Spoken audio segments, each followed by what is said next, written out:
سید مسیب علی زیدی و ان کے اہلیہ کے لیے اور ان کے فرزندوں میں سید نظر علی، سید طیب علی، سید قمر علی اور اشرف علی کے لیے، اور ان کی بیٹی انجم آرا کے لیے، اور شمیم حسن زیدی صاحب مرحوم کے لیے، اور تمام شہداء ملت و مرحومین کے لیے سورہ الحمد اور 3 بار سورہ اخلاص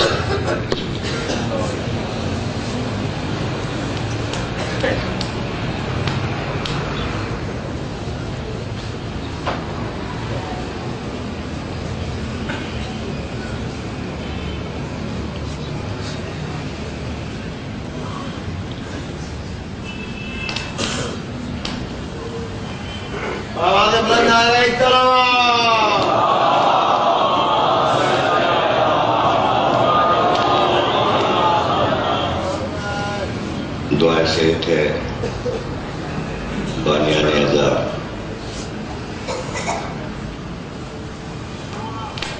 اور تمام انتظامیہ قصر مسیب، خصوصاً حسن محسن اور احسن صاحب کے لیے آپ حضرات دعائے صحت کریں، اللہ انہیں صحت و سلامتی کے ساتھ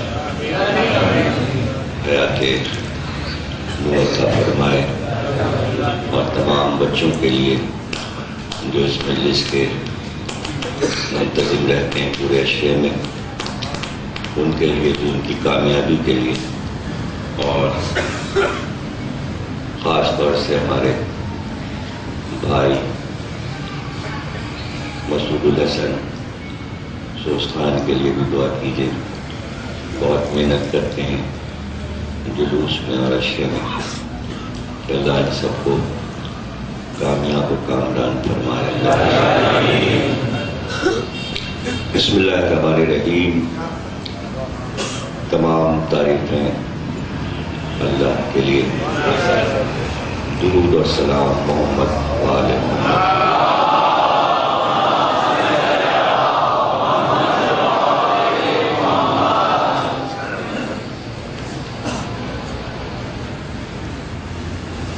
چودہ سو 33 ہجری کے الوداعی اشرے کی 8ویں تقریر آپ حضرات قصر مسیب رضویہ سوسائٹی کراچی میں سماعت فرما رہے ہیں۔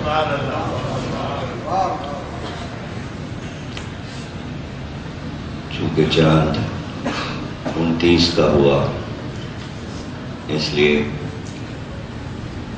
کل 9ویں تقریر جلوس کی 12 بجے شروع ہو جائے گی۔ آپ حضرات پابندی وقت کے ساتھ شرکت فرمائیں۔ 2 بجے جلوس برآمد ہو جائے گا۔ ہم فرمانے رسول پر گفتگو کر رہے ہیں۔ جب فرمایا آپ نے کہ میں علی کو تمہارا مولا بنا رہا ہوں، تو تمہارا مولا یعنی صرف عربوں سے مخاطب نہیں تھے، اس لیے کہ آپ نے پکارا یا ایھا الناس، یعنی تمام انسانوں پر، اور صرف انسانوں پر نہیں بلکہ میں جہاں جہاں نبی ہوں اور میں وہاں وہاں نبی ہوں جہاں جہاں اس کی خدائی ہے۔ اگر وہ عالمین کا رب ہے تو میں عالمین کا نبی ہوں اور علی عالمین کا ولی اور مولا ہے۔ اب انسان یہ سمجھے کہ علی بس ہم پر ہیں، عرب سمجھے ہم پر ہیں، اور قریش سمجھے ہم پر ہیں، اور مدینے والے سمجھے ہم پر ہیں، وہ ہمارے لیے اعلان ہوا ہے۔ تو اب اتنی خلقت پر جو مولا بنا ہو اور اس میں سے کوئی ایک باغی نکل جائے اور نہ مانے تو علی کی ولایت پہ کیا اثر پڑے گا؟ کوئی ساری پارٹیوں نے تو نہیں انکار کیا۔ بات تو جب تھی کہ فرشتے کہتے کہ جب ہم نے آدم کی خلافت پہ سوال اٹھا دیا تھا تو اب یہاں بھی اٹھائیں تو ان کو معلوم تھا کہ وہ ہم سے غلطی ہو چکی ہے، اب دوبارہ نہیں کرنی ہے۔ تو فرشتوں سے کیا مطلب؟ وہ تو خادم کے خدمت گزار تھے، تو ان کو تو ماننا ہی تھا۔ جناتوں نے بھی انکار نہیں کیا، وہ کہہ دیتے کہ ہم نہیں مانتے، تو جناتوں نے بھی قبول کیا ولایت علی کو۔ اور وہ لوگ جن کے ایمان کا امتحان اللہ لے چکا تھا، ان سب نے بہت ہی اچھے طریقے سے، خوبصورت طریقے سے علی کو مولا مانا اور اقرار تو انہوں نے بھی کیا جنہوں نے بعد میں انکار کیا۔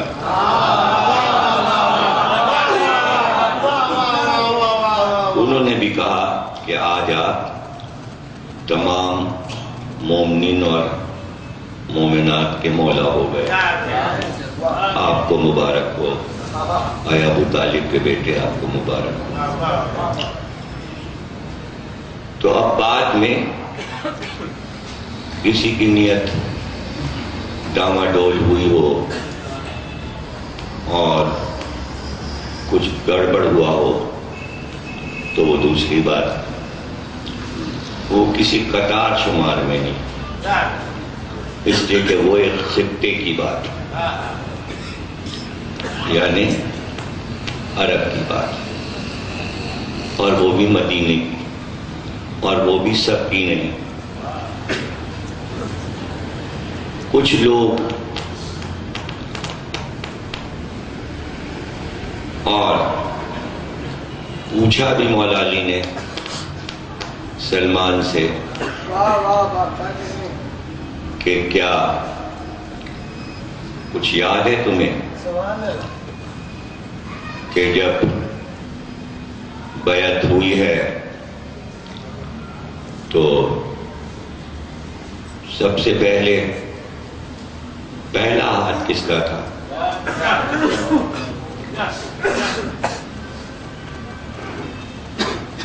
سلمان نے کہا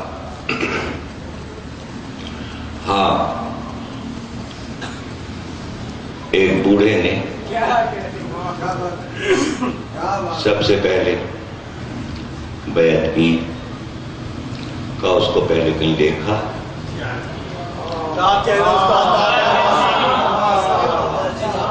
یاد کرو، اس سے پہلے ابھی حال میں کہیں دیکھا ہے اس کو؟ کہاں؟ چند مہینے پہلے غدیر کے مجمع میں دیکھا تھا۔ کہا تو اب یاد آیا؟ کہاں یاد آ گئے؟ دیکھا ہوا ہے وہ، کا پھر بیعت کر کے وہ کہاں گیا؟ کہا وہ مسجد کے باہر دروازے پر پھر نظر آیا، کہا کچھ کہہ رہا تھا؟ کہا مجمع سے کہہ رہا تھا، بات کر رہا تھا۔ کہا جب بیعت کی تھی تو کچھ کہا تھا؟ کہاں کہا تھا؟ کیا کہا تھا؟ کہا اس نے بیعت کی، مبارکباد دی اور کہا کہ میں نے اپنی زندگی میں آپ کو اس منبر پہ دیکھ لیا، اپنی زندگی میں میں نے آپ کو اس منبر پہ دیکھ لیا۔ کہا باہر نکل کے کیا کہا؟ کہا باہر نکل کے کہا ایسے کام پہ سب کو لگا دیا ہے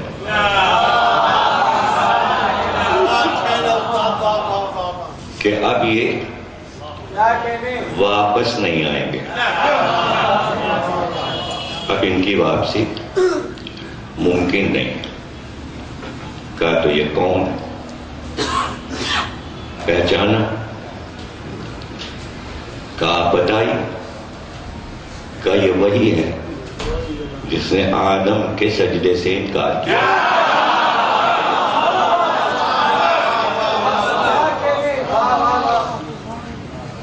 تو اب آپ کو وہ تقریر یاد ہوگی میری جس میں میں نے یہ کہا کہ نبی نے یہ کہا کہ ہمیں غدیر میں اعلان سے معاف رکھا جائے، یعنی اپنی پوری قوت کے ساتھ وہ غدیر کے مجمع میں موجود تھا، لیکن جب فرشتوں کی طاقت اس نے چاروں طرف دیکھی تو سمجھ گیا آج پٹ جاؤں گا۔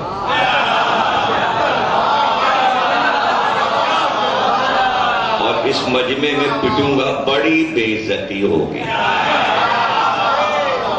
بڑی بے عزتی۔ اس لیے کہ وہ عرش کا ہنگامہ تھا تو وہاں فرشتے نہیں بول سکتے تھے، اللہ کی عظمت کے سامنے، ورنہ اس کی پٹائی وہیں فرشتے کرتے۔ یہاں عرش نہیں فرش تھا، اور اگر ہڑبونگ بڑھ جاتی مجمع میں تو فرشتوں کو کنٹرول کرنے کے لیے اس کی گردن پکڑنا پڑتی، تو یہ ہو گیا خوف زدہ۔ اسی بات کی اللہ نے خوشخبری سنائی کہ آپ اعلان کر دیجئے ہم نے پورے مجمع کو کنٹرول کر لیا ہے، انتظام ہو گیا ہے، جتنی دیر آپ بولیں گے، خطبہ ہے طویل اور آدھے سے زیادہ خطبہ ہے فضائل علی، کوئی چوں بھی نہیں کر سکے گا، اس لیے آپ اعلان کر دیجئے۔ تو سرکار نے اعلان کر دیا۔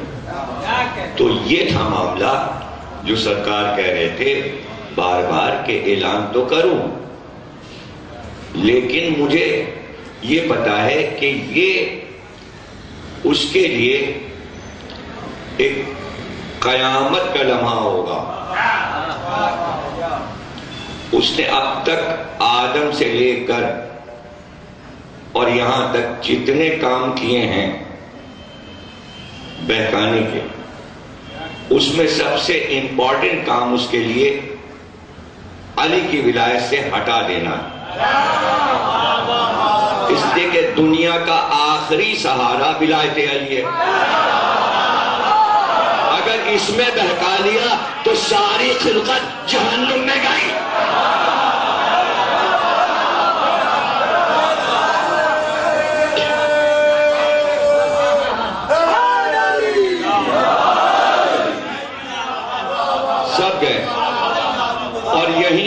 کامیاب ہو جاتا. تو اللہ نے اپنے نبی کو یقین دلایا کہ وہ بول نہیں پائے گا، موجود ہے، اور اس کے تمام شاگرد بھی نہیں بول پائے. اعلان ضروری ہے، اس لیے کہ اگر اعلان نہ ہوتا، اگر اعلان نہ ہوتا تب ہسٹری لکھتی کہ بغیر اپنا نائب بنائے چلے گئے. اس پر بھی اس نے یہی لکھوایا. جب یہاں ناکامیاب ہو گیا تو مورد سے لکھوایا، کوئی وصیت ہی نہیں کی تھی. لیکن ظاہر ہے کہ جھوٹا تو پکڑا جاتا ہے، وہ تو ہے جھوٹا، جو اس کا کہا مانتا ہے وہ بھی جھوٹا. لیکن جھوٹے کو پکڑنا آسان ہوتا ہے، اس لیے کہ قرآن میں حکم ہے کہ وصیت واجب ہے. پیغمبر واجب کیسے چھوڑے؟ وصیت تو کی ہوگی. اور یہ وصیت بھی واجب تھی کہ امت کو کس پہ چھوڑ کے جا رہے ہیں. اور یہ تو اللہ پہ بھی واجب تھا کہ جب آخری نبی جائے تو اللہ بھی کہے کہ یہ آخری دین ہے. اس لیے ضروری ہے انہیں بتا دو کہ اب کہاں جاؤ گے، کیا بھٹکو گے؟ اور شرط یہ اعلان ہو چکی ہے کہ جس نے اپنے زمانے کے امام کو نہیں پہچانا وہ جہنم میں گیا. اب اگر وفات نبی سے لے کر ہفتے بھر تک امت کا کوئی امام نہیں، تو اس ہفتے میں جہاں جہاں جو مرا وہ بغیر امام مرا. تو یاد رکھنا جملہ، امامت سقیفہ کی محتاج نہیں.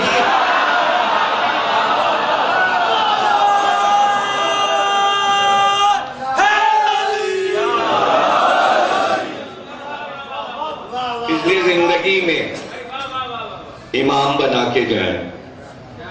اچھا تھا، ایک عجیب بات سنی کہ جب یہ سلسلہ شروع ہوا تو اس کا آغاز ہوا وصیت سے. لوگوں نے پوچھا آپ مر رہے ہیں، آپ کے بعد کون ہوگا؟ کہہ رہے میں وصیت کرتا ہوں ان کے لیے. ان پر واجب تھا، محمد پہ واجب نہیں.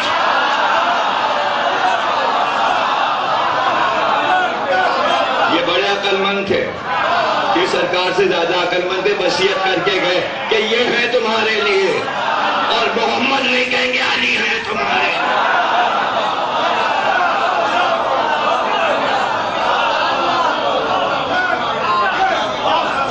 کتنا شور کر رہے ہیں یار، خامخواہ کا شور کر رہے ہیں. پیچھے والوں کے نہیں سمجھ میں آ رہا، مجبوری ہے نا. نام تو آئیں گے، آپ تو سب سمجھ گئے کون کہاں کیا، بغیر نام کے بات ہو رہی. اب پیچھے والوں کچھ پتہ ہی نہیں ہے کیا ہے، یہ لڑکے کیوں چلا رہے ہیں، ان کے سمجھ میں کیوں آ رہا. پیچھے والے کے نہیں سمجھ، وہ منہ دیکھتے رہ گئے، میں ان کا منہ دیکھتا رہا ہوں.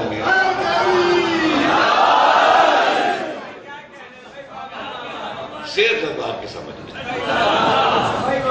اس علاقے میں صرف زبان، باہر والوں کو سمجھ میں، آس پاس کے لوگوں کے سمجھ میں کچھ نہیں آیا.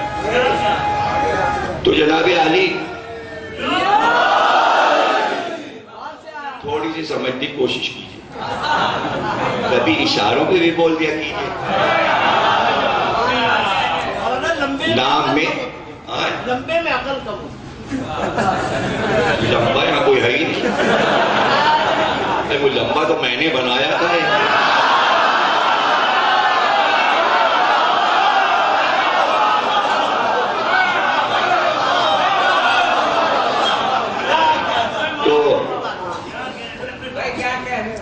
یہاں پر قرآن جس نے پڑھا غور سے، اس کی سب سے خاص بات یہ سب کہہ گیا اللہ بغیر نام لیے۔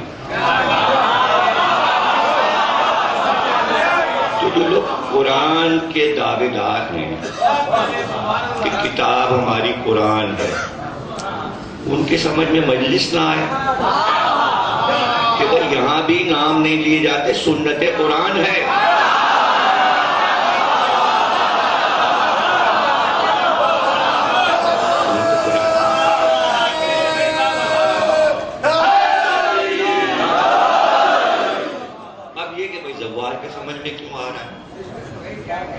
اب یہ تو پشتہنی بات ہے۔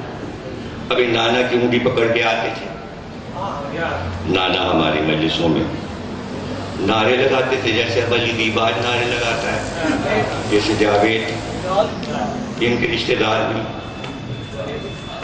یہ بھی پتہ نہیں کہیں 7ویں 8ویں پڑھتے ہوں گے جب ان کے نانا ہماری مجلس میں نعرے لگاتے اور رباعیاں پڑھتے تھے، مرو ان کے نواسے۔ اب ان کے بچے تیسری پشت، چوتھی بن گئے۔ اب ان کے نانا، ابا اور پھر یہ 3 پشتیں اور بیٹا ماشاءاللہ جوان ہو گیا، سن رہا۔ اب 4 پشتوں سے جہاں تقریر سنی جا رہی ہو، اور چونکہ رضویہ جو ہے وہ وطن ہے میرا، میری نیشنلٹی رضویہ کی ہے، وہ کینسل نہیں ہوئی۔ انچولی والے سمجھتے ہیں ہم نے وہاں نیشنلٹی بدلی نہیں ہے رضویہ کی، ٹمپریری 2 رکھ سکتے ہیں، پاکستان اور لندن کی دونوں ساتھ رکھ سکتے ہیں، اور تیسرے ملک میں رہ سکتے ہیں، گلشن اقبال میں رہتے ہیں۔ تو شناختی کارڈ یہیں کا، یہاں کے سب بچے ماشاءاللہ زیادہ تو باہر چلے گئے۔ اب یہ خود قصر مسیب میں ہمارے جو قمبر صاحب مرحوم، ان کے صاحبزادے لندن میں، ثاقب اور بھی مظہر صاحب کے بچے بھی امریکہ، لندن، مصعب صاحب کے نواسے پوتے سب باہر ماشاءاللہ۔ یہ سب چھوٹے چھوٹے بچے۔ تو ایک شعور مجلس کا بچپن سے اس لیے ملتا ہے کہ مجلس میں بچے کو لائیے تو اس کی ٹریننگ وہاں شروع ہو جائے۔ مجلس کے لیے ٹریننگ بہت ضروری ہے، اور وہ ٹریننگ دلچسپ اس وقت ہوتی ہے کہ برابری کے درجے پہ مجلس سنی جائے۔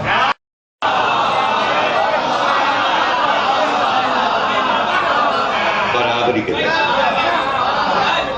انجان بن کے بیٹھے، ہم آپ کو نہیں جانتے، آپ ہمیں نہیں جانتے، اب خلا میں آنکھیں کیے مجلس پڑھ رہے ہیں، دیواروں کو دیکھ، کس سے آنکھیں ملائیں؟ کبھی آنکھیں ملائی ہوں تو اس سے ملائیں۔ اس لیے مجلس میں آنے کے بعد انوالو ہو جائیں، اکھاڑے میں کود پڑیں، تماشا نہ دیکھے کنارے کھڑے ہو۔ یہ اخلاق کے خلاف، تہذیب کے خلاف۔ ذہنوں کو تیار کیجیے، محنت تو ہے، تھکاوٹ تو وقتی ہوتی ہے بولنے میں، اور وہ اس لیے ہوتی ہے کہ خوف طاری ہوتا ہے کہ اگر میں بولوں گا تو میرے کان بند ہو جائیں، میں بولا سن نہیں پاؤں گا۔ تو کان اور دہن دونوں کو ساتھ استعمال کرنا پتہ چلا ہر ایک کو نہیں آتا۔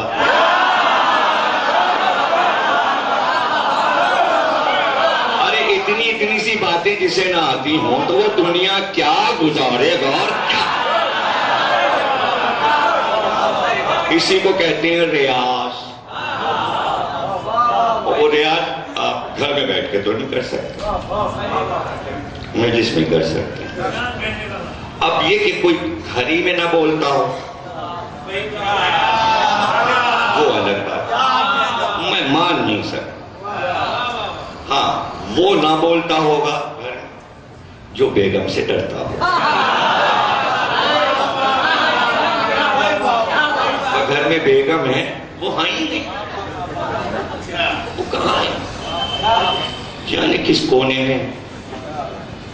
تو اب ان کی چونکہ عادت ہی نہیں ہے بولنے، تو یہاں کیسے بولے؟ تو میں تو یہی سمجھوں گا جو نہیں بول رہا وہ اپنی بیوی سے ڈرا ہوا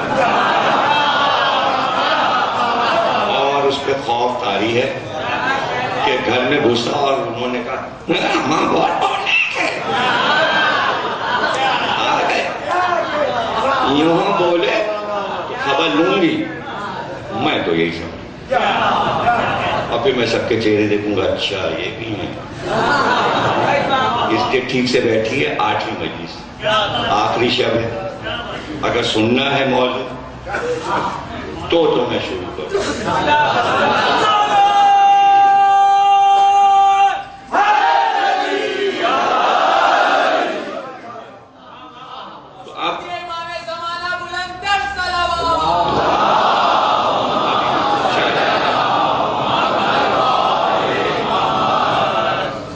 وہ فرشتے سب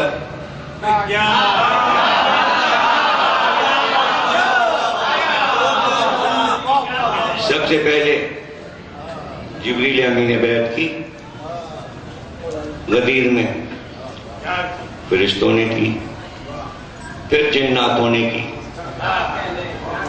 پھر دیگر مخلوقات نے کی، پھر آوازیں آنے لگی جو پیغمبر سن رہے تھے اور جو یہ کہہ رہی تھی مخلوقات کہ ہم ازل میں وعدہ کر چکے اور ولایت علی کا اقرار کیا ہے، آج یہاں اعلان ہوا ہے تو ہم تجدید کرتے ہیں۔ درختوں نے کہا، صحراؤں نے کہا، مٹی نے کہا، سیاروں نے کہا، ستاروں نے کہا، آفتاب نے کہا، مہتاب نے کہا، ہوا نے کہا، آگ نے کہا، پانی نے کہا، سمندروں نے کہا، پرندوں نے کہا، درندوں نے کہا، چرندوں نے کہا۔ اب جسے نہیں اقرار کرنا تھا اس کو سزا ملتی چلی گئی، وہ اسی دن غدیر کے دن فیصلہ ہو گیا، اسی دن فیصلہ ہو گیا۔ جو وہاں انکار کر چکا تھا پہلی سزا مل چکی تھی، جس نے اقرار کیا تھا اسے حسن عطا ہوا، جس نے دیر لگائی تھی اسے کم حسن ملا، جس نے انکار کیا اسے بدحیت بنایا، چاہے وہ درندہ ہو، چاہے وہ پرندہ ہو، چاہے وہ چرندہ ہو، چاہے وہ درخت ہو، چاہے وہ پھول ہو، چاہے وہ پانی ہو۔ جس نے اقرار کیا اسے میٹھا پانی بنایا، جس نے انکار کیا اسے کھاری پانی بنایا، وہ پینے کے قابل نہ رہا، یعنی نفرت ڈال دی اللہ نے اس کے حصے میں جس نے ولایت علی سے انکار کیا۔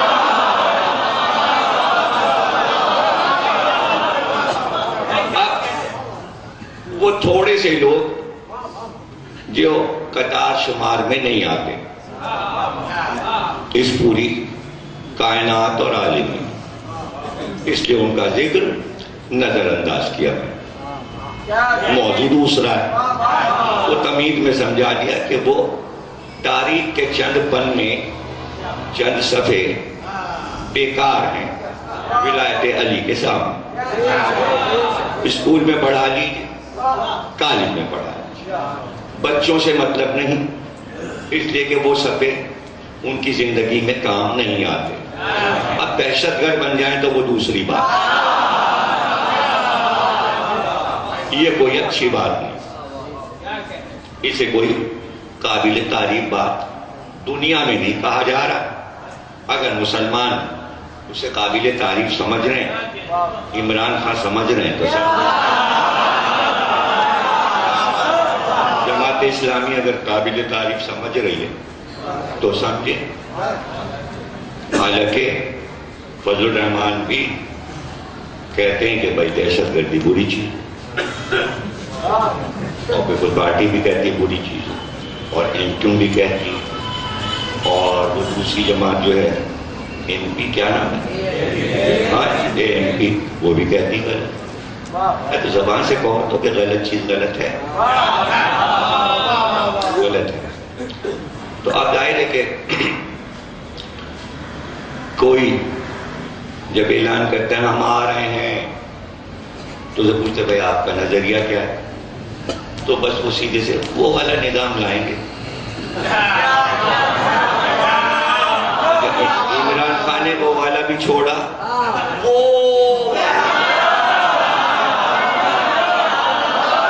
بہت دور کی کوڑی لے آیا. ہو سکتا ہے کوئی اور آئے تو وہ کہے کہ وہ کے بیٹے کا نظام ہے. تو یہ اعلان جو ہے اس سے کوئی سدھار مسلمانوں میں نہیں پیدا ہو. وہ اپنا کام کر کے 18 ضلع اس کو جا چکا تھا، اور وہ وہاں سے چلا تھا اور اس نے 2 مہینے میں سارے کام کر لیے. اس کا کام ہوا لیکن پوری خلقت تک پہنچ نہیں سکا، اجنہ تک نہیں پہنچا، اجنہ تک نہیں پہنچا. ہاں جو اس کی باقیات تھی حضرت نوح کے دور کی، یابوس جو جن تھا وہ حلول کر گیا تھا بتوں میں حضرت نوح کے دور سے، اس کی پوجا ہو رہی تھی، یابوس پوجا جا رہا تھا. تو سرکار نے جب کافروں سے نپٹ لیا تو کہا اب کافر جنوں کی باری ہے. اس لیے کہ جس طرح لا الہ کہہ کر انسان آ رہے جنات بھی آ رہے. جب سورہ رحمان نازل ہوا تو 2 جن ادھر سے اڑتے جا رہے تھے ہوا میں، انہوں نے سورہ رحمان سنا، سن کے وہ پہنچے اور اپنی قوم سے ان دونوں جنوں نے کہا ایسا کلام سنا کہ ہم نے آج تک نہیں سنا. ایک نبی کا ظہور ہوا ہے مکے میں، تمام جنات ان دونوں کے ساتھ آئے. وہ دونوں جنات ہادی قرار پائے اپنی قوم کے، تو اللہ نے ان کے ذکر کے لیے قرآن میں 72واں سورہ سورہ جن نازل کیا، اور اللہ نے پورا یہ واقعہ قرآن میں سنایا کہ وہ دونوں جن کس طرح اپنی قوم کے پاس پہنچے سورہ رحمان سن کر. اور پھر کئی سوروں میں قرآن نے جنوں کا ذکر کیا، اور جہاں جہاں انسان کا ذکر آیا وہاں وہاں جنوں کا ذکر آیا. جنوئنس،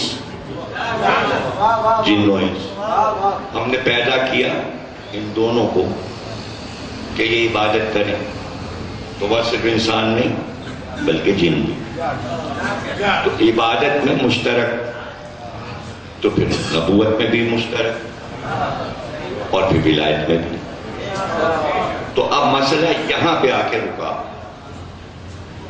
کہ ولایت عالمین کے لیے تھی. اب وہ کون سی چیز ہے جسے آپ کہتے ہیں کہ علی سے چھن گئی؟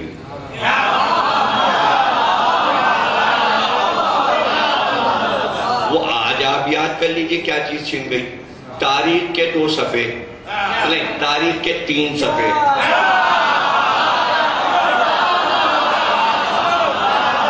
تو کروڑوں صفحے تو علی کے ہیں،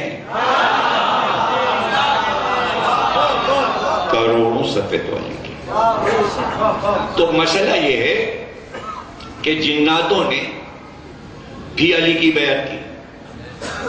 اب جناتوں کے لیے یہ لکھا ہوا ہے کہ یہ قوم جو ہے جب سے سرکار پہ ایمان لائے اور کلمہ پڑھا تو صرف دو گروہ میں بٹ گئے، یا مومن جن ہوتے ہیں یا کافر جن ہوتے ہیں۔ انسانوں میں تین ہوتے ہیں،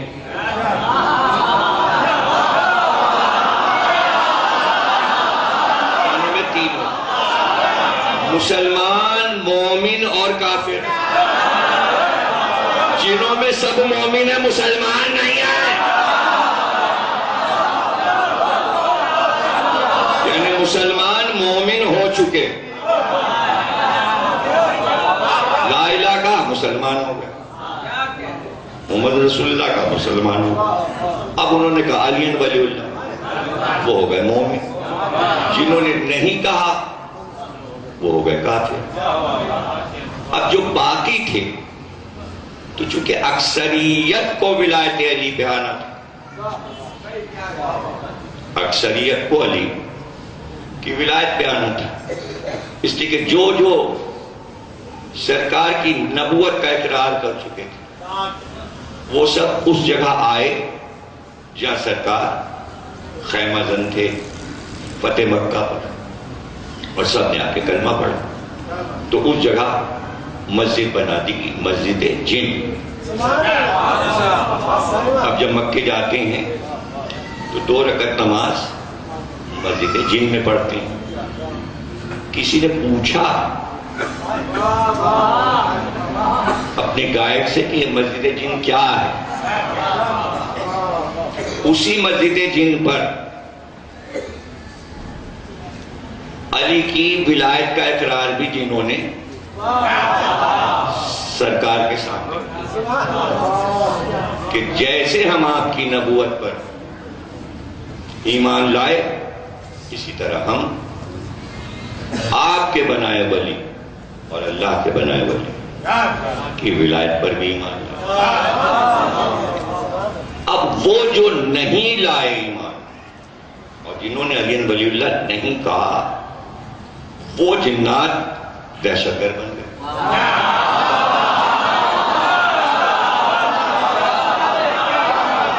اور ان کا قیام جو ہے جنگلوں میں ہوتا ہے، صحراؤں میں ہوتا ہے، درختوں پہ رہتے ہیں، پہاڑ کے غاروں میں رہتے ہیں، دروں میں رہتے ہیں، اور بہت دنوں سے جو گھر خالی پڑا ہو، بہت دنوں سے خالی پڑا ہو، اس میں بنا لے اور پھر پریشان کر۔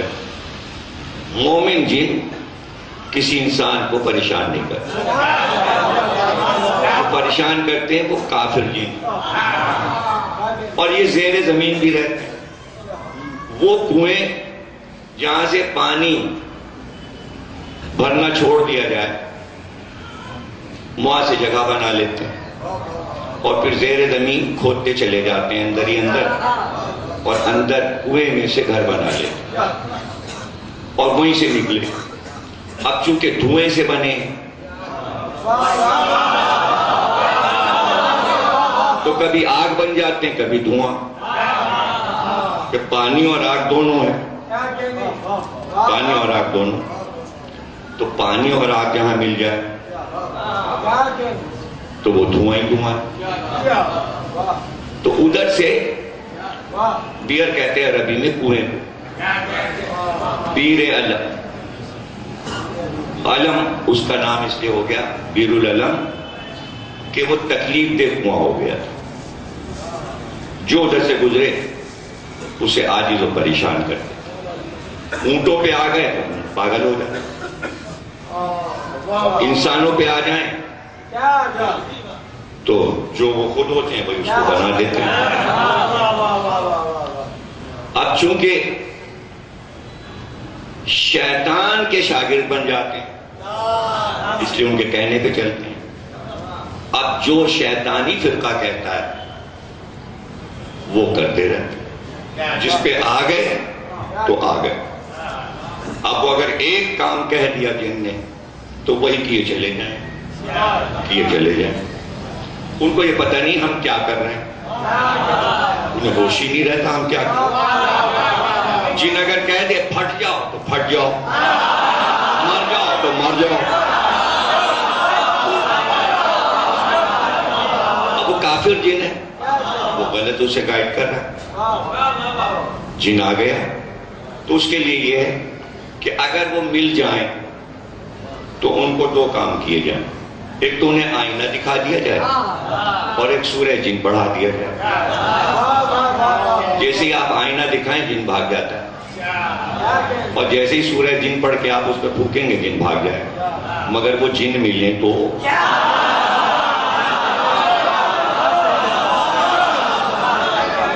اس کے لیے یہ کہ آپ اپنے اوپر پڑھ کے پھونک لیجیے تاکہ وہ آپ کو ملے نا اور آپ پر آئے نا۔ دو بچاؤ ہو جائیں گے، ایک تو آپ پہ جن نہیں آئے گا اور اس کے گھر میں بھی نہ آئے۔ اس لیے امام رضا نے فرمایا گھر میں سفید مرغا پال لو،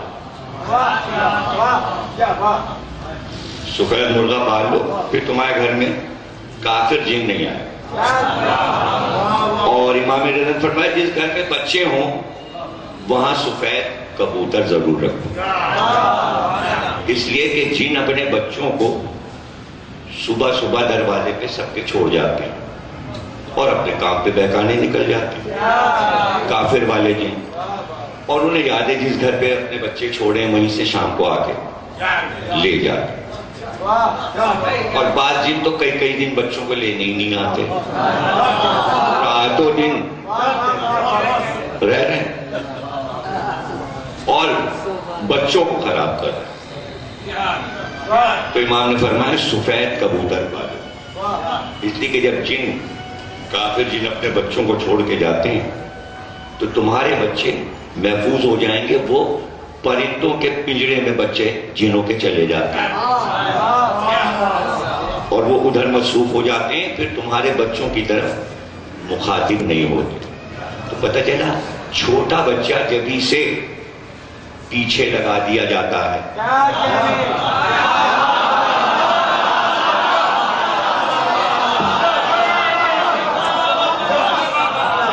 بچپن میں ہی انہیں جن بنایا جا رہا ہے، تو بڑے ہو کے کتنے بڑے جن بنے، کتنی آسانی سے امام نے کہا کہ کبوتر۔ اب یہ نہ ہو کہ آپ کبوتر پال کے اڑانا شروع کر دیں، ایک اور عادت لگ جائے کہ سارے کام ہی بند ہو جائیں۔ دیکھو پال لیجیے، دانا وانا دے دیجیے، پانی صبح دے دیجیے، بولنا ان کا اچھا لگتا ہے صبح، وہ بھی برکت ہے۔ جس گھر میں کبوتر بولے گونجے وہاں برکت ہوتی ہے۔ امام نے فرمایا، رسول اللہ نے فرمایا، ایسا فرمانے رسولی تو سنا ہے، فرمانے رسول سنا، تو اس طرح محفوظ رہ سکتے۔ اور چاروں پل آپ کو تمام بلاؤں سے محفوظ رکھیں، اور جب اٹھتے ہیں اوپر تو فضا میں بھی رہتے ہیں اور فضا میں بھی پریشان کرتے ہیں۔ سمندروں میں جو رہتے ہیں وہ جہازوں کے پیچھے لگتے ہیں، کشتیوں کے پیچھے لگتے ہیں، ہوائی جہاز کے پیچھے لگتے ہیں، فضا میں کوششیں بہت کرتے ہیں کہ جہاز گرا دیں، کشتی الٹ دیں۔ اب ان کے لیے تو عجوبہ تھا، کافر جنوں کے لیے جب حضرت نوح نے کشتی بنائی تو یہ یاغوث جو تھا یہ بھی پیچھے لگ گیا، اس کے ساتھ ایک اور جن تھا، اس کے ہاتھ بڑے لمبے تھے، وہ بھی کشتی الٹ رہا تھا۔ ایک دن رسول اللہ تشریف فرما تھے اور ایک جن بیٹھا باتیں کر رہا تھا رسول اللہ سے، سامنے سے مولا لیا، جیسے جیسے قریب آئے وہ جن چھوٹا ہونے لگا اور چھوٹا ہو کے چڑیا بن گیا اور رسول اللہ کے عقب میں چھپ گیا۔ تو آپ نے پوچھا تو نے اپنے آپ کو تبدیل کیوں کر لیا؟ کا اس جوان کو دیکھ کے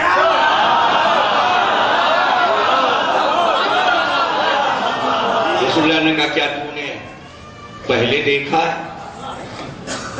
کہاں؟ میں کشتی الٹ رہا تھا حضرت نوح کی، جیسے ہی میں نے ہاتھ بڑھایا یہ جوان آیا، اس نے میرا ہاتھ کاٹ دیا۔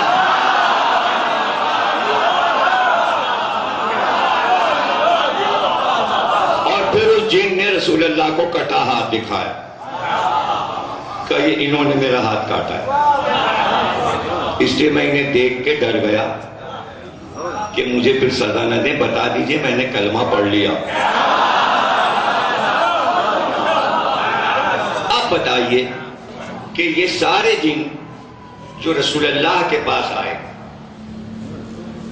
ان پر حکومت کیسے کی جائے گی؟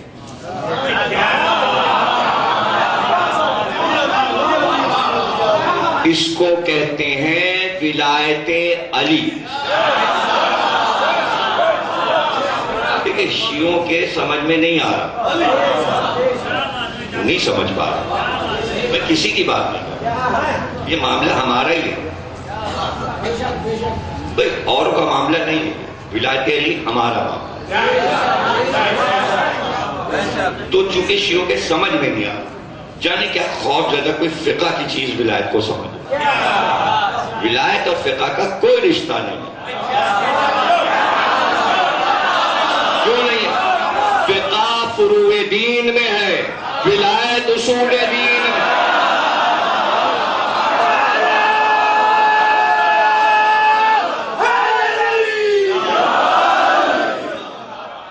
اس کو سمجھیے، یہاں مسئلہ یہ ہے کہ وہ عالمین کی حکومت جس کا وہ رب ہے وہ کس کو ملی؟ اللہ نے کہا میں نے اپنے محمد کو دی۔ پھر محمد نے کس کو دی؟ اللہ کہتا علی کو۔ یہ اتنی بحث ہے، اس میں کون بیچ میں آ رہا ہے؟ یہاں نہ ثقیفہ آ رہا ہے، نہ ثقیفہ کا باپ آ رہا ہے، نہ ثقیفہ کا بیٹا۔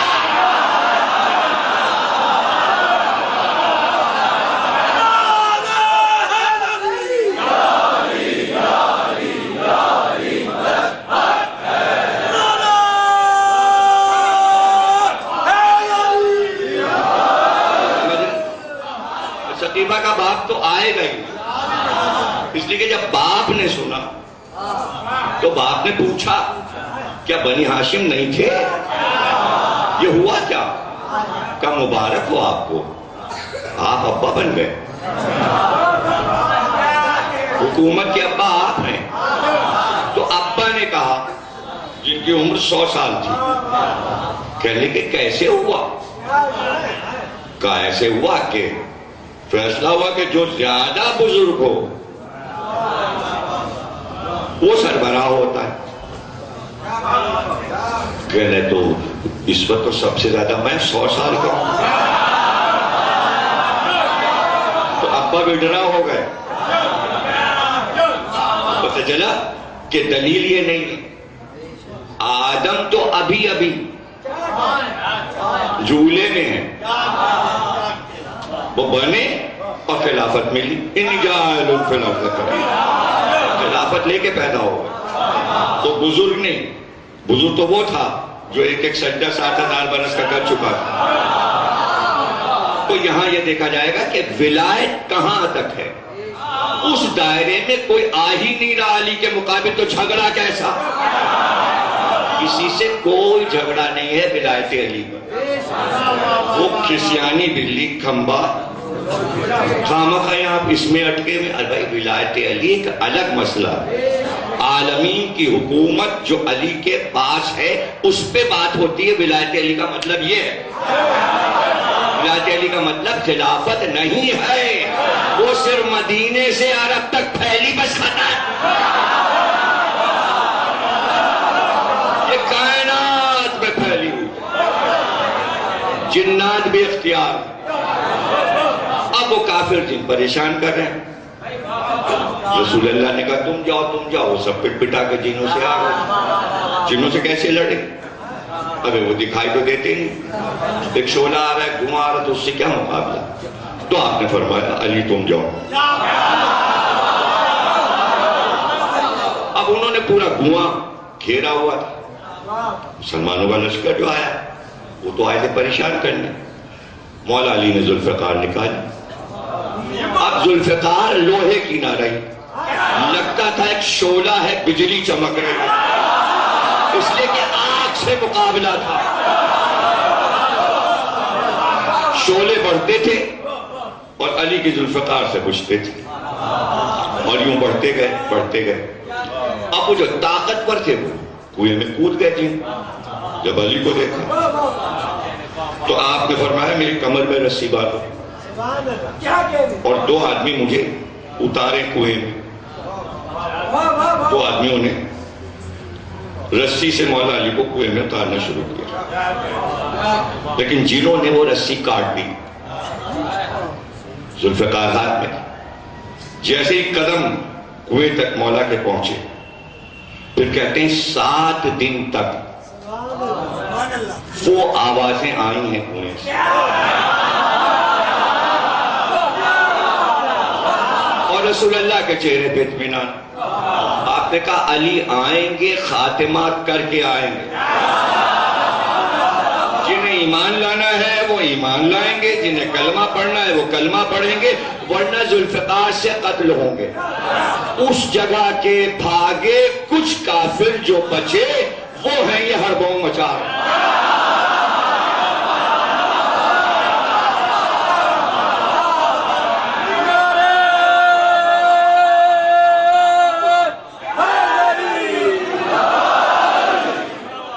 سب سے بڑا مقابلہ یاغوث سے تھا، اور جب اس کو مولا نے قتل کیا اور شعلے بکھرے، چنگاریاں بکھری، تو فرمایا رسول اللہ کہ آج یاغوث قتل ہو گیا۔ جنوں کا سردار کافر جو تھا وہ نوح کے دور سے زندہ تھا، اتنی تو عمریں پاتے ہیں، قتل ہو گیا۔ پھر علی نے جب کلمہ پڑھ چکے تھے تو مولا علی نے وہاں پورا انتظام کیا، اس لیے کہ علی کی ولایت ہے وہاں، اور انہوں نے اقرار کیا۔ تو آپ نے راحیل جن کو ان کا حاکم اور بادشاہ بنا دیا، اور کہا یہ ہمیں رپورٹ دے گا اور ہم اس کو رپورٹ دیں گے، یہ تمہارا بادشاہ۔ یہاں تک کہ 30 برس کے بعد راحیل کا انتقال ہو گیا، 30 برس وہ بادشاہ رہے جناتوں۔ ایک دن مولا علی مسجد کوفہ میں ممبر پہ خطبہ دے رہے تھے، مجمع بہت، دروازے سے ایک اژدہا داخل ہوا۔ آپ نے فرمایا اسے راستہ دو، یہ میرے پاس آ رہا ہے، اسے کچھ نہ کہنا، اسے کچھ نہ کہنا۔ وہ آیا اور ممبر کے قریب اپنے کمر سے بلند ہوا اور مولا کے کان میں باتیں کی، جس زبان میں وہ بول رہا تھا اسی زبان میں مولا جواب کہہ رہے۔ وہ جناتوں کی زبان تھی، جناتوں کی زبان کس کو آتی ہے؟ دیکھیں جناتی تحریر تو مشہور ہے، جو تحریر پڑھی نہ جائے لوگ کہتے ہیں تو جناتی تحریر پڑھی نہیں جا رہی، لیکن جناتی زبان کسی نے نہیں سنی، اور مولا علی بات کر رہے۔ وہ چلا گیا، لوگوں نے پوچھا کیا ماجرا ہے؟ کہا راحیل جن جسے میں نے بادشاہ بنایا تھا قوم جن کا، اس کا انتقال ہو گیا، یہ اس کا بیٹا جعفر تھا، پوچھنے آیا تھا کہ قوم کا سردار کون بنے، تو میں نے اس سے کہا میں نے تجھے مقرر کر دیا جعفر، اب تو جنوں کا سردار ہے، تجھے بادشاہ بنا دیا۔ یہ وہ تھا جو اژدہے کی شکل میں آیا۔ جنات اپنی شکل بدلتے ہیں، انسانی شکل میں بھی آ سکتے ہیں، سانپ کی شکل میں بھی آ سکتے ہیں، بلی کی شکل میں بھی آ سکتے ہیں، پرندوں کی شکل میں بھی آ سکتے ہیں، یعنی ان کو یہ قوت حاصل ہے. ہر قوم کو الگ الگ طاقتیں اللہ نے دی ہیں. بھائی جب شیطان کو اتنی طاقتیں دے دی تو جو ایمان لائی ہیں قومیں ان کو بھی ملے. بس یہ ایک انسان ہے جو بے دست و پا ہے, کوئی طاقت نہیں ہے اس کے پاس, کوئی طاقت ہی نہیں, بس اعلان کرتا رہتا ہے ہم طاقتور ہیں. اور وہ بھی کس چیز پہ؟ بارود پر. جو چیز دھواں ہے اس پہ اعتماد کر کے کہتا ہے میں طاقتور ہوں. بارود پہ, اور وہ بارود انگریزوں کی ایجاد, وہ بھی شیطان کی ایجاد. بارود بتانے والا شیطان, اس لیے کہ وہ خود دھواں, تو وہ تو چاہتا ہے ہر چیز دھواں ہو. کافر جن چاہتے ہیں ہر چیز دھواں ہو جائے, آدمی بھی دھواں ہو جائے, پھٹے گا تو دھواں ہی تو ہو جائے گا.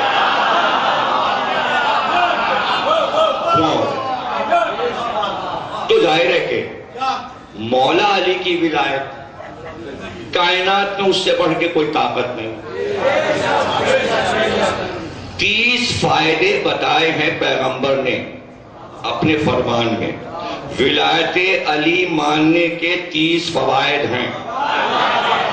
30 فوائد میں 7 ایسی بری بیماریاں ہیں جو ولایت ماننے والے کو نہیں ہوتی. اللہ نے ان بیماریوں کو روک دیا مومن سے. ان کے نام میں منبر پہ نہیں رہ سکتا.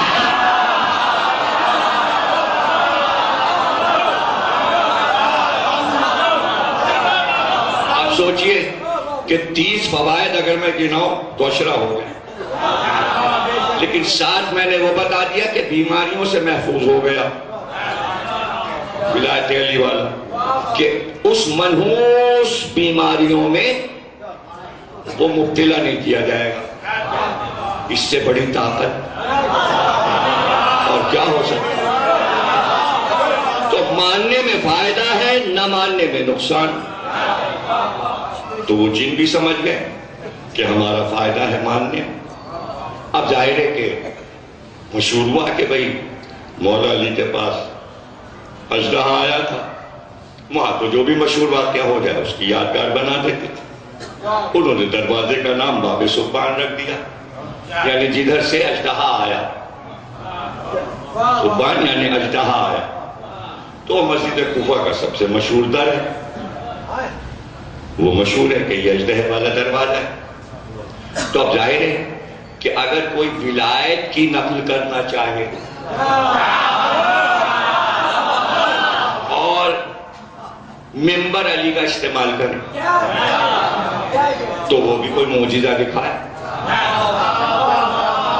تو آنے والا آیا, اس نے کہا بھئی یہ اژدہے والا دروازہ کیوں ہے؟ کہ ادھر سے اژدہا آیا تھا, علی سے باتیں کی. کہنے تو پھر ہم بھی کوفے والوں کو معجزہ دکھائیں گے. ان کا بھئی اب تو عرب میں ہاتھی آنے لگا ہے, پہلے تو ہاتھی نہیں دیکھا تھا انہوں نے, عبد المطلب کے دور میں پہلی بار ہاتھی دیکھا تھا.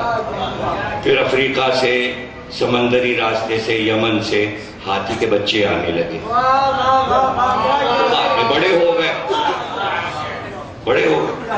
تو ایک آدھ لوگوں نے پال لی. اردن میں, شام میں, ادھر بھی کہیں ہاتھی ایک آدھ آ جاتے تھے. ایک تو کوئی کوفے بھی آ جاتا تھا. تو ان کا کہ ہاتھی کو لاؤ. جب میں خطبہ دے رہا ہوں تو ایک ہاتھی, اب ہاتھی میں دیکھیے بعض جانور یہ ہوتے ہیں کہ جو انسان کی ہدایت پہ چلتے ہیں. پرندے, جانور یعنی سیکھ لیتے ہیں, انسان کی زبان سمجھنے لگتے ہیں. تھوڑی سی ریاضت ہوتی ہے. اس میں گھوڑا بھی ہے, اس میں کتا بھی ہے, اس میں بلکہ بلی بھی آتی ہے کسی حد تک. بہت مشکل سے ٹرین ہوتی ہے بلی, کتا جلدی ہوتا ہے, گھوڑا اس سے بھی جلدی سیکھے, فراست ہے اس میں, فرس. اور ہاتھی بھی. اب ہاتھی کے لیے ایک محاوت رکھا جاتا ہے, اسے کہتے ہیں محاوت, ہندوستانی زبان. وہ اس کی گردن پہ بیٹھتا ہے, اور ایک لوہے کی سلاخ خنجر نما ہوتا ہے، وہ کوئی 1.5 گز لمبی، وہ اس کے گردن میں ایسے کر کے پوری اتار دیتا ہے. وہ اس کی ہدایت ہے. اس کی وجہ کیا ہے؟ اسے کوئی تکلیف نہیں ہوتی، گردن میں کوئی تکلیف نہیں ہوتی. اس کی تکلیف جب ہوگی جب خون ہوگا. ہاتھی کے خون نہیں ہوتا، پیپ نما پانی ہوتا ہے جس میں، تو وہ جب خنجر مارتا ہے گپتی مہاوت تو پانی سے نکل آتا ہے. وہ اشارہ سمجھ جاتا ہے اور وہ اس کو سب کچھ سمجھاتا بتاتا ہے. کھانے کا وقت مقرر، جو کچھ وہ کہہ رہا ہے سن رہا ہے مان رہا ہے. ہاتھی سنتا بھی ہے سمجھتا بھی ہے اور آنکھوں میں تصویر بھی اتارتا ہے. دشمن کو پہچانتا ہے، دشمن سے نفرت بھی کرتا ہے، دوست کو چاہتا ہے، مالک کو بھی پہچانتا ہے.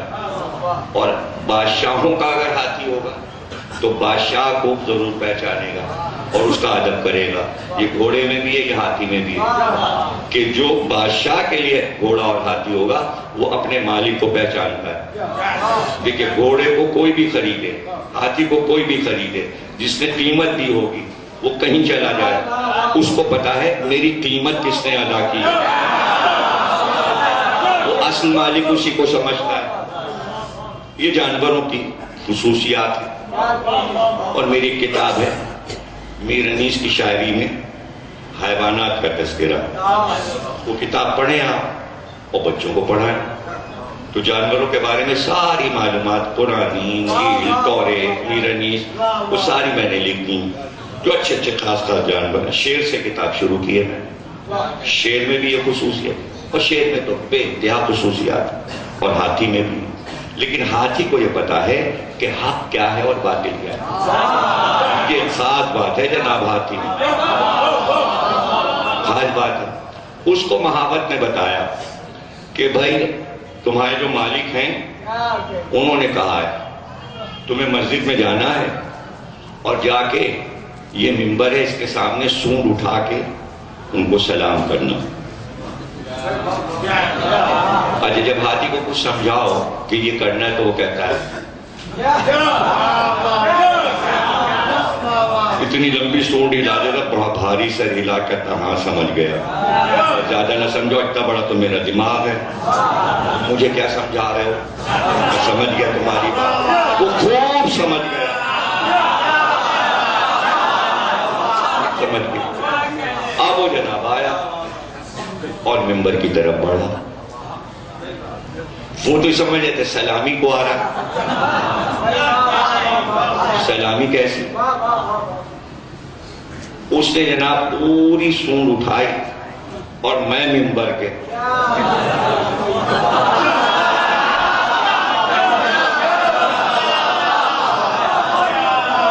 اور پھر باہر اٹھا کے پھینک دیا. ایسا معجزہ کسی نے دیکھا ہی نہیں. اب 2 دروازے ہو گئے مسجد کوفہ میں. 2 دروازے. جب زیارت کو جائیں تو پوچھ لیجئے گا خدام سے. ایک ہے باب الفیل، ایک ہے باب سبحان. ادھر سے الگا آیا، ادھر سے ہاتھی آیا. ایک دروازے سے ولایت ظاہر ہوگی، دوسرے دروازے میں تبرہ ہے. اور وہ بھی اتنا بڑا جتنا بڑا ہاتھی.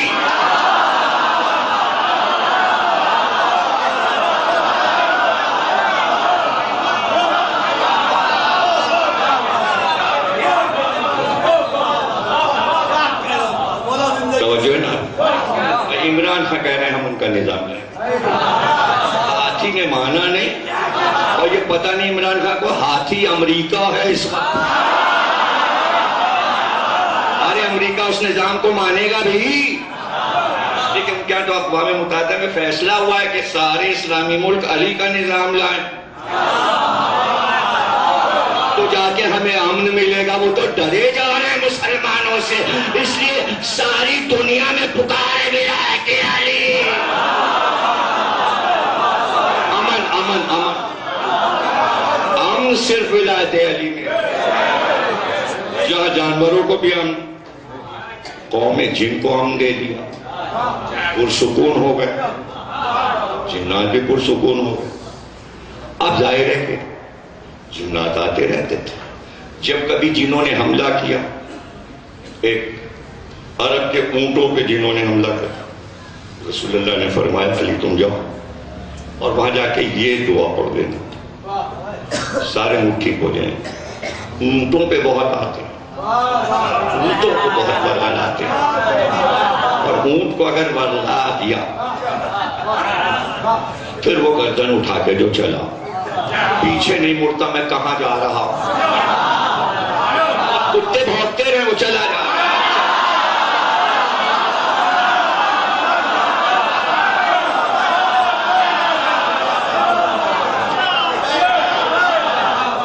تو بہت سے جانوروں پہ آ جاتا ہے، وہ جانور پاگل ہو جاتا ہے۔ تو پتہ یہ چلا کہ ولایت جو ہے وہ عالمین کے لیے اور ہر قوم کے لیے، ہر قوم کے لیے۔ تو یہ ہمیں آخر تک دیکھنا ہے، اس لیے کہ جن و انس پر اللہ نے اپنی حکومت، اپنی نبوت، اپنی ولایت کو قرار دیا۔ اس لیے کہ جن و انس میری عبادت کر رہے ہیں، تو جو عبادت کر رہا ہے وہ بغیر ولایت علی اگر عبادت کرے گا تو قبول ہی نہیں۔ اس لیے تمام جنوں کو ولایت علی پر یقین رکھنا تھا، اور ان کو یہ پتا ہے کہ امام کے بعد امام، امام کے بعد امام، کون سا امام آئے گا؟ اس لیے بعد علی بھی جناتوں کے بادشاہ امام حسن علیہ السلام کے پاس تشریف لائے، امام حسین السلام کے پاس تشریف لائے۔ جب آپ مدینے سے نکلے تو راستے میں جعفر جن نے ملاقات کی، اور اس نے یہ کہا کہ آپ جہاں تشریف لے جا رہے کیا ہم بھی اپنی قوم کو لے کے چلیں؟ تو آپ نے واپس کر دیا اور کہا کہ ہم کسی فتح کے لیے نہیں جا رہے، کسی حکومت کے قیام کے لیے نہیں جا رہے، اللہ نے چاہا ہے تکمیل دین میں جو میرا حصہ ہے میں اس کی ادائیگی کو جاؤں، تم لوگ جاؤ اور اپنے عبادتوں میں مصروف ہو جاؤ۔ جعفر جن اپنا لشکر لے کر واپس ہو گیا اور اسے اطمینان ہو، لیکن عاشور کے دن اتفاق یہ کہ وہ اپنی تاج پوشی کا جشن اپنی قوم کے ساتھ منا رہا تھا، اور سر پہ اس کے تاج تھا۔ دو جن دربار میں داخل ہوئے اور انہوں نے داخل ہو کر کہا کہ اے بادشاہ تجھے علم ہے کہ کربلا میں کیا ہوا؟ نبی کے نواسے کو اشقیہ نے گھیرا ہے اور ان کو پیاسا رکھا ہوا ہے اور ان کے خاندان کا خاتمہ کر دیا۔ بس یہ سنتے ہی جعفر جن پریشان ہو گئے اور اس نے اپنا تاج اٹھا کے سر سے پھینک اور اپنی قوم کو حکم دیا تخت ہٹاؤ اور یہ فرش ہٹاؤ اور ساری قوم تیار ہو جائے اور میرے ساتھ چلے۔ جعفر آگے چلا، اس کے آگے وہ دونوں جن جو پیغمبر بن کے آئے تھے، پیغام لائے، وہ آگے آگے چلے۔ اب جعفر خود بیان کرتا ہے یہ واقعہ، اور یہ واقعہ اس نے اس طرح بیان کیا کہ ایک شخص تاجر تھا اور نیک تھا، وہ سمندر کا سفر کر رہا تھا، راستے میں اس کی کشتی طوفانوں کی نظر ہوئی، کشتی ٹوٹ گئی اور سب غرق ہو گئے، لیکن وہ ایک لکڑی کے تختے پر پڑا ہوا تھا اور لکڑی کا وہ تختہ اس کو کنارے پر لے آیا تھا۔ ان کی جب آنکھ کھلی تو انہوں نے ایک صحرا دیکھا، اور ایک پرخطر صحرا دور تک جہاں کوئی ذات نظر نہ آئی، بڑی ہمت کر کے وہ اٹھے کہ میں کہاں جاؤں. کچھ دور بڑھے تھے کہ ان کے کان میں رونے کی آواز آئی ہوا کے ساتھ. غور سے سننے لگے کہ کیا واقعی ہے رونے کی آواز اور یہ صحرا میں کہاں سے آ رہی. پھر انہوں نے غور کیا کہ ایک آواز دردناک رونے کی پہلے بلند ہوتی اور اس کے بعد چاروں طرف سے ایسا لگتا ہے کئی ہزار لوگ رو رہے ہیں. ظاہر ہے کہ خوف کا عالم تھا. بڑھتے گئے دیکھنے کے لیے کہ آوازیں کہاں سے آتی. لیکن جب کچھ دور بڑھے تو دیکھا ایک شخص جس کے بال کاندھوں پر الجھے پڑے ہوئے، سر پہ خاک تھی، آنکھیں سرخ اور اس سے آنسو بہ رہے، اور اس کا چہرہ دیکھ کر ایک جلال جاری ہو رہا تھا. چہرے سے ظاہر تھا. اس نے دیکھا تو وہی کھڑے ہو کے کچھ دور جاتا ہے، بالوں کو نوچتا ہے، سر پہ ہاتھ مارتا ہے، کبھی سینے پہ ہاتھ مارتا ہے، جگر کو پکڑ کے زمین پہ بیٹھ جاتا ہے. اور پھر انہوں نے دیکھا کہ زمین پہ بیٹھ کر وہ کچھ لکھتا ہے اور اسے دیکھ دیکھ کے روتا ہے. ڈر تو بہت تھا ان کو، لیکن یہ سوچ کر اس کی پشت پر گئے کہ میں پیچھے سے دیکھوں یہ زمین پہ لکھتا کیا ہے. یہ کہتے ہیں جب میں پیچھے گیا تو میں نے دیکھا کہ وہ زمین پہ لکھتا ہے یا حسین.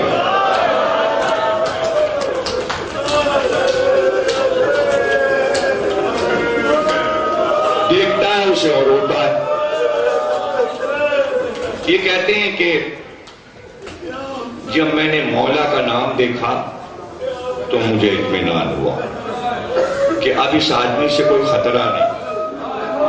کہتے ہیں میں گھوم کر اس کے سامنے آیا اور میں نے اسے سلام کیا. اس نے سلام کا جواب دیا اور پھر مجھے سر سے پیر تک دیکھا. میں نے اس سے پوچھا تم کون؟ اس نے کہا یہ سوال میں تم سے کروں گا، اس لیے کہ یہ وہ وادی ہے جہاں کوئی انسان نہیں پہنچ سکتا. تم یہاں کیسے آ گئے؟ یہ تو جناتوں کی وادی ہے جہاں تو میں رہتا ہوں. کہ یہ رونے کی آوازیں، کہ یہ میری قوم، میں اس قوم کا بادشاہ ہوں. کہا تو یہ دور سے روتے کیوں؟ کہ میں نے ان سے کہہ دیا کہ تم میرے قریب نہ آنا.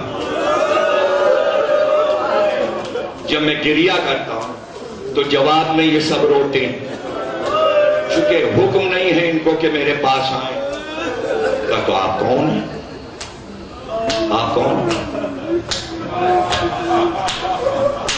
کہا تم ایک نئے آدمی ہو ہماری وادی کے، جب تمہیں نام کیوں بتائیں؟ کہا تم نے جو نام لکھا ہے اس کی قسم تو بتاؤ تم کون؟ کہا میں ظافر جن ہوں. یہ وہیں بیٹھ گئے.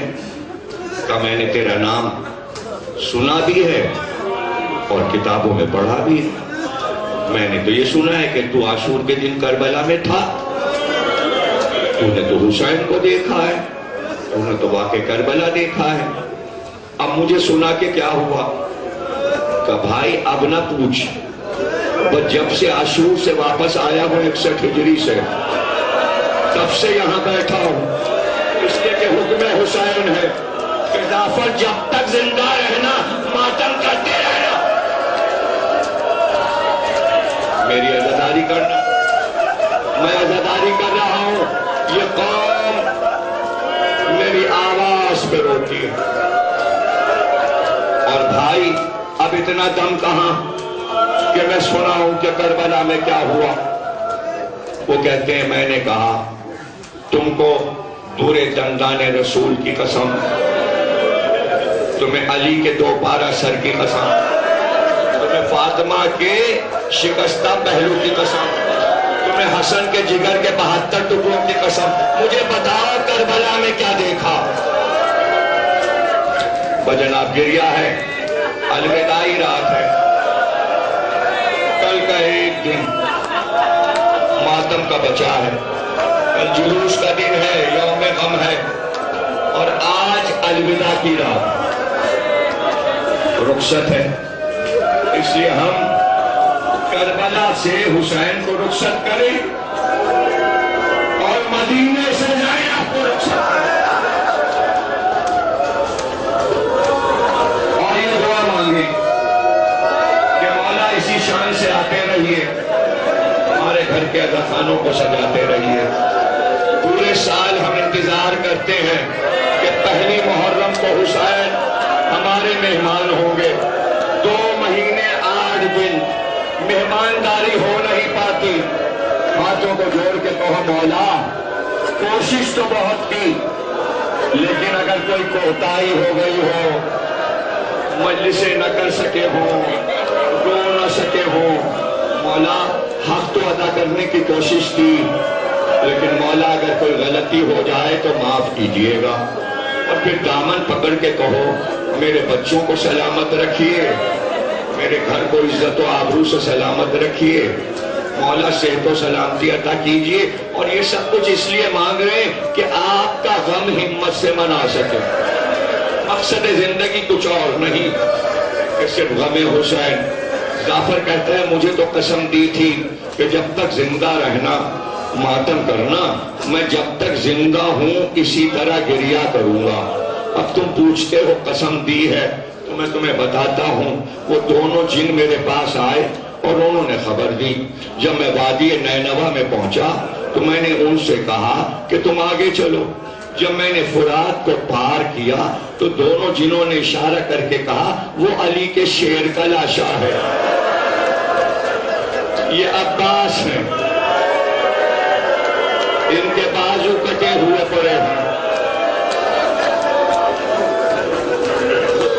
میں پریشان تھا، میری مولا کس طرف ہیں؟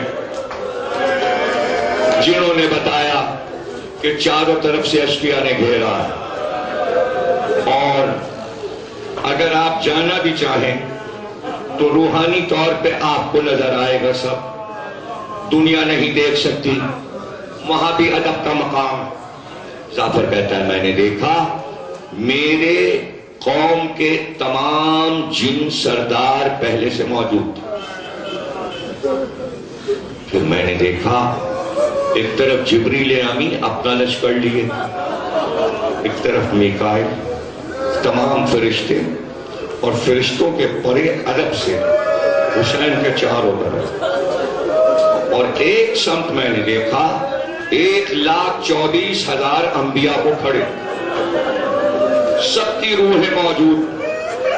آدم صفی اللہ تھے، نوح نبی اللہ تھے، ابراہیم خلیل اللہ تھے، اسحاق و اسماعیل، داؤد و سلیمان، زکریا و یحییٰ، حضرت عیسیٰ، لیکن رسول خدا کو میں نے دیکھا ذوالجلال سے قریب تھے، اور ان کے ہاتھ میں ایک شیشہ تھا۔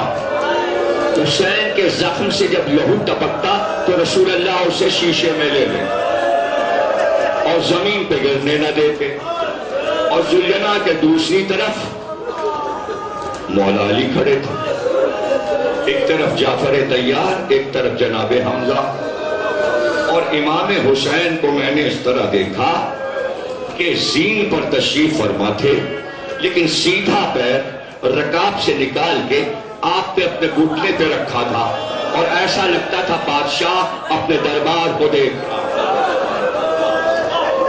اور امام حسن کو میں نے دیکھا کہ سیدھے بازو کو دبا رہے تھے۔ میں نے سلام کیا، جواب سلام آیا، میں نے کہا مولا ادب کا مقام ہے، انبیاء کو ہٹا کر، فرشتوں کو ہٹا کر میں آپ تک کیسے آؤں؟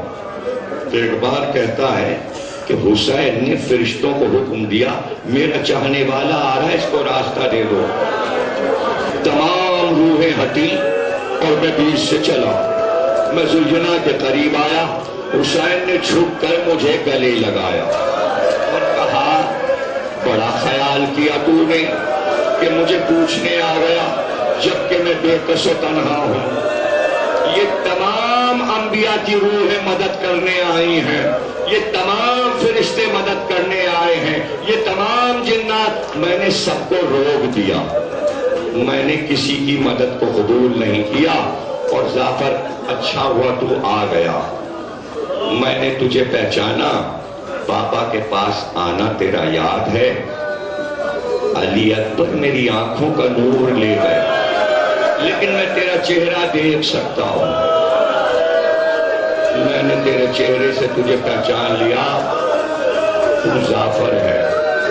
اب جعفر کہتا ہے میں آگے بڑھا، اور پہلے میں نے ہاتھ جوڑے اور کہا ظلم کی انتہا ہو گئی، آپ کے سب عزیز مارے گئے، مجھے حکم دیجئے کہ میں اپنے لشکر کو حکم دوں اور ان سب کو ختم کر دوں۔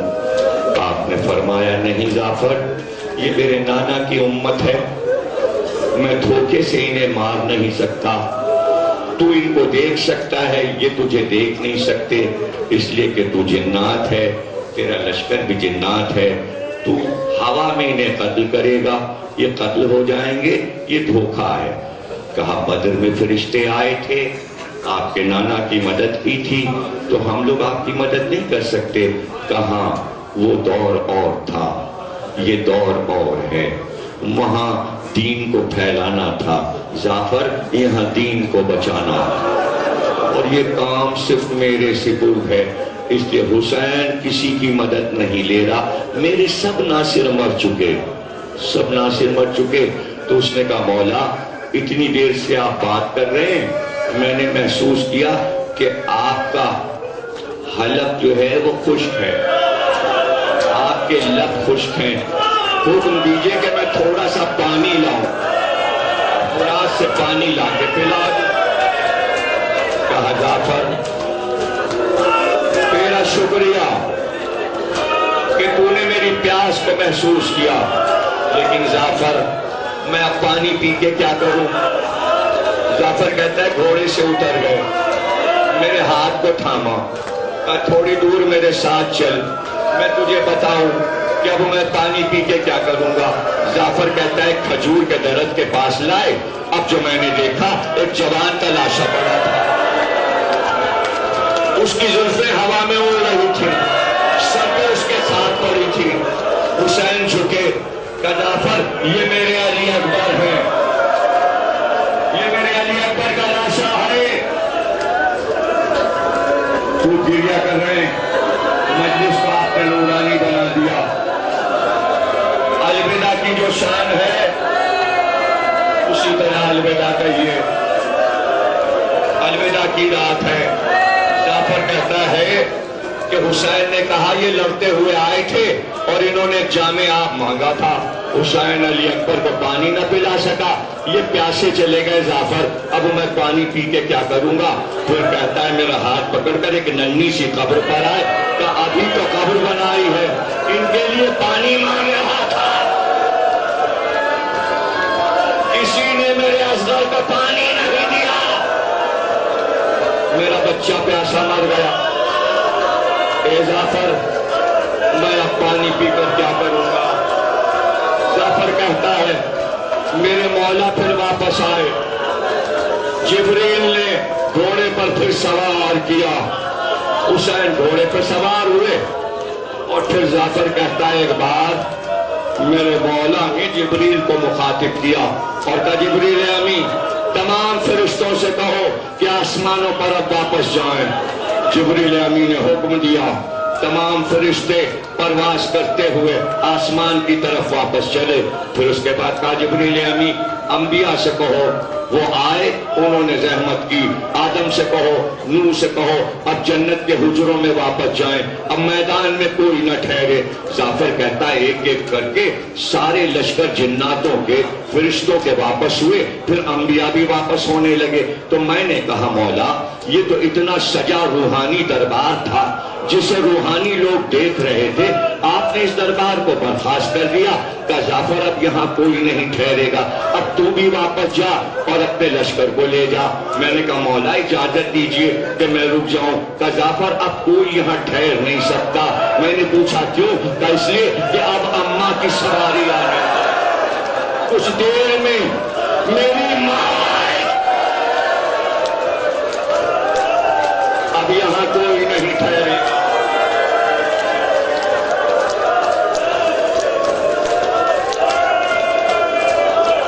بس 2 جملے ادا اور تقریر ختم ہو گئی. بڑا گریہ کیا آپ نے اور خوب ماتم کیا. جعفر کہتا ہے مجھے واپس کر لیا. میں اپنا لشکر لے کر گھر آ گیا. میں گھر آیا اور میں نے حکم دیا قوم کو کہ فرش عزا بچھاؤ اور سب ہائے حسینہ کہہ کر ماتم کرو. جب ماتم کا شور ہوا تو میری ماں دروازے پر آئی. کہا جعفر آج تو خوشی کا دن تھا تیرا, یہ ماتم کیسا؟ کہا اماں کربلا میں فاطمہ کا گھر لٹ گیا, اماں رسول اللہ کا گھر تاراج ہو گیا. کہا کیا ہوا؟ میں نے ماں کو واقعہ سنایا. میری ماں نے کہا تجھے دودھ نہیں بخشوں گی, تو حسین کو تنہا چھوڑ کے کیوں آیا؟ واپس جا. اور 2 جملے رہ گئے اور تقریر ختم ہو گئی. جعفر کہتا ہے ماں نے قسم دی اور ماں نے کہا میں بھی چلوں گی اور میرے خاندان کی سب عورتیں, میں سب کو لے کر پھر کربلا چلا. لیکن جب میں راستے میں پہنچا تو میں نے دیکھا کہ اندھیرا چھا چکا تھا, سمندروں کا پانی اچھل رہا تھا, پہاڑ آپس میں ٹکرا رہے تھے, آفتاب کو گہرنے لگ رہا تھا. جب میں کربلا میں پہنچا تو اندھیرا تھا, کچھ نظر نہ آیا. مجھے کچھ نظر نہ آیا. میں گھبرا گیا. میں نے وہیں سے آواز دی مولا علی آپ جہاں بھی ہیں میری آواز پہ آواز دیجیے. جعفر کہتا ہے جب میں نے مولا کو پکارا تو ایک آواز آئی جعفر میری آواز پہ بڑھتا, میری آواز پہ بڑھتا. میں علی کی آواز پہ بڑھتا گیا, لیکن جب میں قریب پہنچا علی کے تو میں نے مولا کو دیکھا اور مولا نے اشارہ کیا سامنے دیکھ. اب جو میں نے دیکھا تو ایک جسم تڑپتا اور نیزے پہ ایک سر لگا.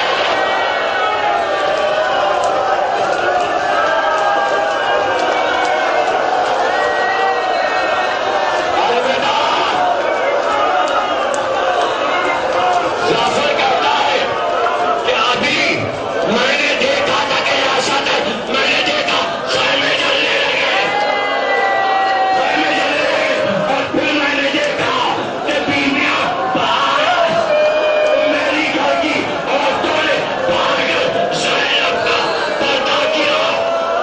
پھر میں نے دیکھا ایک چھوٹی بچی جس کا